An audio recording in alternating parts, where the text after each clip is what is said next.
ಮಂಜಿನಿಂದ ಆವೃತವಾದ ಬೆಟ್ಟಗಳು, ಹಸಿರಿನಿಂದ ಕಂಗೊಳಿಸುವ ಕಾಫಿ ತೋಟಗಳು, ತಂಪಾದ ಗಾಳಿ ಮತ್ತು ಪ್ರಕೃತಿಯ ಅದ್ಭುತ ಸೌಂದರ್ಯ, ಇದೆಲ್ಲವನ್ನು ಒಂದೇ ಸ್ಥಳದಲ್ಲಿ ನೋಡಬೇಕೆಂದರೆ ಬನ್ನಿ ಕರ್ನಾಟಕದ ಸುಂದರ ಪ್ರವಾಸಿ ತಾಣ ಚಿಕ್ಕಮಗಳೂರಿಗೆ.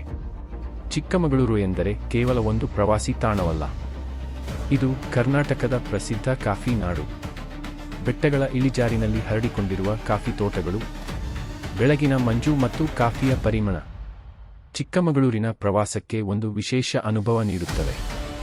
ಚಿಕ್ಕಮಗಳೂರಿನ ಪ್ರಮುಖ ಆಕರ್ಷಣೆ ಮುಳ್ಳಯ್ಯನಗಿರಿ. ಕರ್ನಾಟಕದ ಅತಿ ಎತ್ತರದ ಶಿಖರವಾಗಿರುವ ಮುಳ್ಳಯ್ಯನಗಿರಿ ಸಮುದ್ರ ಮಟ್ಟದಿಂದ ಸುಮಾರು 1930 ಮೀಟರ್ ಎತ್ತರದಲ್ಲಿದೆ. ಇಲ್ಲಿನ ಬೆಟ್ಟದ ತುದಿಗೆ ತಲುಪಿದಾಗ ಸುತ್ತಲೂ ಕಾಣುವ ಹಸಿರು ಬೆಟ್ಟಗಳು ಮತ್ತು ಮೋಡಗಳ ದೃಶ್ಯ ನಿಮ್ಮನ್ನು ಖಂಡಿತವಾಗಿಯೂ ಮಂತ್ರಮುಗ್ಧಗೊಳಿಸುತ್ತದೆ. ಸಾಹಸಪ್ರಿಯರಿಗೆ ಇಲ್ಲಿ ಟ್ರೆಕ್ಕಿಂಗ್ ಕೂಡ ಒಂದು ಅದ್ಭುತ ಅನುಭವ. ಮುಂದೆ ನಮ್ಮ ಪ್ರಯಾಣ ಬಾಬಾ ಬುಡಂಗಿರಿ ಕಡೆಗೆ. ಮಂಜಿನಿಂದ ಆವೃತವಾದ ಬೆಟ್ಟಗಳು, ತಿರುವು ರಸ್ತೆಗಳು ಮತ್ತು ಸುತ್ತಲಿನ ಹಸಿರು ಪ್ರಕೃತಿ, ಇಲ್ಲಿಗೆ ಪ್ರಯಾಣಿಸುವುದೇ ಒಂದು ಸುಂದರ ಅನುಭವ. ಪ್ರಕೃತಿಯ ಸೌಂದರ್ಯವನ್ನು ಇನ್ನಷ್ಟು ಹತ್ತಿರದಿಂದ ನೋಡಲು ಕೆಮ್ಮಣ್ಣುಗುಂಡಿ ಕೂಡ ಅತ್ಯುತ್ತಮ ತಾಣ. ಇಲ್ಲಿನ ಹಸಿರು ಬೆಟ್ಟಗಳು, ಕಣಿವೆಗಳು ಮತ್ತು ಜಲಪಾತಗಳು ಪ್ರಕೃತಿ ಪ್ರಿಯರನ್ನು ಆಕರ್ಷಿಸುತ್ತವೆ. ಅದರಲ್ಲೂ ಪಾಯಿಂಟ್ನಿಂದ ಕಾಣುವ ಬೆಟ್ಟ ಕಣಿವೆಗಳ ದೃಶ್ಯ ನಿಜಕ್ಕೂ ಅದ್ಭುತ.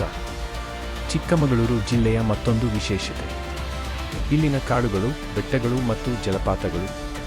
ಪ್ರಕೃತಿಯ ಮಡಿಲಿನಲ್ಲಿ ಟ್ರೆಕ್ಕಿಂಗ್ ಮಾಡಲು ಬಯಸುವವರಿಗೆ ಕುದುರೆಮುಖ ಕೂಡ ಒಂದು ಅದ್ಭುತ ತಾಣ.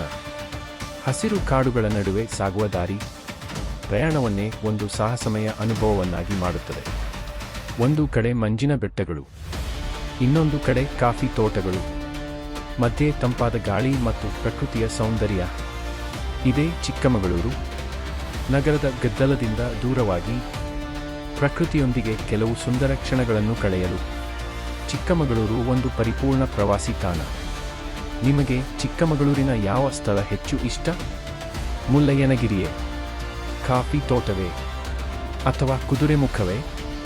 ಕಾಮೆಂಟ್ನಲ್ಲಿ ತಿಳಿಸಿ.